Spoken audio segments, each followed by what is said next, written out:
మాతృదేవోభవ, పితృదేవోభవ, ఆచార్యదేవోభవ. తంత్ర జ్యోతిషం అనేటువంటి ఈ వీడియోలో భాగంగా మనం ఈరోజు శని భగవానుల వారు జూన్ 30, 2024 సంవత్సరం ఆదివారం ఉదయం 7 గంటల నుంచి కుంభరాశి యందు వక్ర సంచారం ప్రారంభించి మకర రాశి వైపు ప్రయాణిస్తున్నారు. ఈ వక్ర సంచారం వల్ల ద్వాదశ రాశుల వారికి శని భగవానుల వారు ఎటువంటి ఫలితాలు ఇస్తున్నారనే దానిపైన మనము మాట్లాడుకోబోతున్నాము.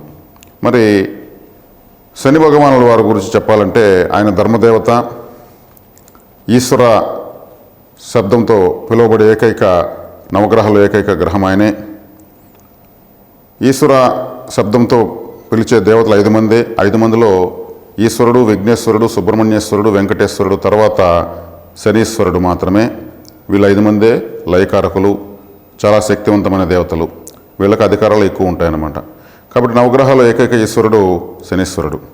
ఆయన మనకు ఇప్పుడు కుంభరాశిలో వక్ర సంచారం ప్రారంభించి మకర రాశి వైపు ప్రయాణిస్తున్నారు. మరి ఆయన ధర్మదేవత అన్నాము. అన్ని గ్రహాలు జీతాలు ఇస్తే ఈయన జీవితాన్ని ఇస్తాడు. మరి జీవితాన్ని నేర్పిస్తాడు. మనం ఎలా బతకాలో, మన కర్మ పరిపాకాన్ని ఎలా ఎదుర్కోవాలో నేర్పించేటువంటి ఏకైక ధర్మదేవత శని భగవానుల వారు. కాబట్టి కష్టపెట్టే దాంట్లో శని భగవానులు అంతటి వారు లేరు, కలిగించడంలోనూ ఆయన అంతటి వారు లేరు అంటూ ఉంటారు. కాబట్టి కష్టే ఫలి అనే దానికి మనకు ఆ కష్టానికి తగిన ఫలితాన్ని ఇచ్చేటువంటి దేవత అన్నమాట ఆయన తన స్వక్షేత్రం కుంభరాశిలో వక్రించి మకర రాశి వైపు ప్రయాణించడం అనేది ఈ ద్వాదశ రాశుల వాళ్ళకు చాలా ప్రముఖమైన ఫలితాలు దశ నిర్దేశం అవుతాయన్నమాట. ఎందుకంటే ఆయన వక్రించాడంటే ఏం చేస్తాడు? ఆయన ధర్మదేవత అన్నాము. ఆయన గతంలో మకర రాశిలో ఉన్నప్పుడు మకర రాశి వారి యొక్క ఫలితాలు, అదేవిధంగా ద్వాదశ రాశుల వాళ్ళ యొక్క ఫలితాలు వారి వారి స్థానాన్ని అనుసరించి గోచారంలో వారి యొక్క కర్మ సిద్ధాంతాన్ని ఆయన పరిశీలిస్తూ వెళ్తాడు. దాన్ని అనుభవింపజేసి ముందుకు సాగుతూ ఉంటాడు. ఏదైనా మర్చిపోయామేమో అని తిరిగి మళ్ళీ వెనక్కి వెళ్ళి ఆ మర్చిపోయినటువంటి పెండింగ్ ఫైల్స్ మళ్ళీ ఎత్తి ముందుకేసుకుంటాడు. ఆయన ఒక స్ట్రిక్ట్ ఆఫీసర్. ఆయన మర్చిపోతే ఇంకా సృష్టిలో ఇంకా అర్థం లేకుండా పోతుంది. ఆయన ఏది మరవడు. కానీ ఏదైనా మర్చామేమో చూద్దాం అని మళ్ళీ రావాలంటే అదే ప్లేస్కి అయినా 30 సంవత్సరాలు పడుతుంది. ఈలోపు మీ యొక్క పెండింగ్ విషయాలను పునః పరిశీలన కోసం మళ్ళీ వెనక్కి వస్తున్నాడు ప్రతి రాశికి ఆయన. కాబట్టి ఆయన ఒక ధర్మదేవత అన్నాం కాబట్టి జడ్జి కూడా ఆయనే అవుతాడు. మన కర్మను నిర్దేశించేటువంటి ఒక గొప్ప గ్రహంగా అని చెప్పవచ్చు. కాబట్టి ఆ పునః పరిశీలనలో ఎవరికి ఎటువంటి ఫలితాలు వస్తాయి అనేదే ఇక్కడ మనకు ముఖ్యాంశంగా మారుతుంది. కాబట్టి శని భగవానుల వారి యొక్క వక్ర ఫలితము మనకు చక్కగానే మనం దానికి భయపడవలసిన అవసరం లేదు. ఆయన మన కోసమే వస్తున్నాడు, మనకు ఏదో దారి చూపడానికే వస్తున్నాడు. కాబట్టి ఇది మనకు ఒక చక్కటి అవకాశంగా భావించి మనము సద్వినియోగం చేసుకోవాల్సిందిగా తెలియజేస్తున్నాను. అదేవిధంగా వృశ్చిక రాశి వారికి 4వ ఇంట అర్ధాష్టమ శని నడుస్తూ ఉన్నది. 4వ ఇంట కుంభరాశిలో శని తన స్వక్షేత్రంలో వక్రించి 3వ ఇంటికి వస్తున్నారు. అంటే వృశ్చిక రాశికి అర్ధాష్టమ శని అంటే వ్యతిరేక ఫలితాలే వస్తాయని అందరికీ తెలుసు. ఈ రాశికి ఈయన శత్రు స్థానాధిపతి, పాపస్థానాధిపతి అని అందరికీ తెలుసు. ప్రస్తుతం వృశ్చిక రాశి వాళ్ళు చతుర్థ స్థానంలో ఉండి తీవ్రమైనటువంటి క్షోభకు గురయ్యి ఎన్నో విధాలుగా నష్టపోయారు. ఇప్పటికే నష్టపోయారు. మరి ఆయన వక్రించి 3వ స్థానానికి వస్తున్నారు. అంటే 3వ స్థానంలో పాపగ్రహం యోగిస్తుందనేది జ్యోతిశాస్త్రం తెలియజేస్తుంది. కానీ 3వ స్థానం కూడా ఆయన యొక్క స్వస్థానమే. సోదరి స్థానము, ధైర్య వీర్య విజయ స్థానము, అదేవిధంగా కమ్యూనికేషన్స్, మీకు ఒక సహకారం అనేటువంటిది ఆ స్థానమే అవుతుంది. దానికి సంబంధించినటువంటి అరమరికలు మీకు సరిగా ఉండవు. ఈ 4 నెలల పాటు మీకు శుభ ఫలితాలు వస్తాయని కూడా ఆపోహే అవుతుంది. కారకో భావనాశయ అంటే సోదరులకు కారకుడు ఒక విధంగా మీకన్నా పెద్దవాళ్ళకు శని భగవానుడు, మీకన్నా చిన్నవాళ్లకు పెద్దవాళ్ళకు కలిపి కుజ భగవానుడుగా జనరల్గా చెప్తారు. కాబట్టి 3వ ఇంటికి శని వస్తే సంతోషం ఇతరుల పాలు అని కూడా చెప్తారు. వృశ్చిక రాశి వారికి అయినా ఇచ్చేది ఏముండదు, సోదర సోదరుల అననుకూలత, సోదర సోదరులతో విభేదాలు మరింత పెరగడము, అదేవిధంగా మీకు సహకరించే వారి సంఖ్య తగ్గిపోవడము ఉంటుంది. జనరల్గా ఎవరైనా సరే మూడవ ఇంటి శని వస్తే అద్భుతంగా రాజయోగం వస్తుంది అని చెప్తూ ఉంటారు. మీరు ఎప్పుడు ఇప్పటి వరకు నేను ఎవరు చెప్పని విషయాన్ని నేను చెప్తున్నాను, ఎక్కడ వినుండరు. ఎందుకంటే పాపగ్రహానికి బలం పెరుగుతూ ఉంది. ఎక్కడ బలం పెరుగుతూ ఉంది? సోదర సోదరి స్థానంలో. అదే స్థానంలో శత్రుగ్రహం ఏమవుతుంది? ఇంకా విజృంభిస్తుంది తప్పితే మీకు శుభఫలితాన్ని ఇవ్వదు. మీకు శుభఫలితాలు ఇవ్వాలంటే మీ రాశి లగ్నానికి శుభగ్రహాలు మాత్రమే ఇస్తాయి, ఎక్కడున్నా సరే ఇస్తాయి.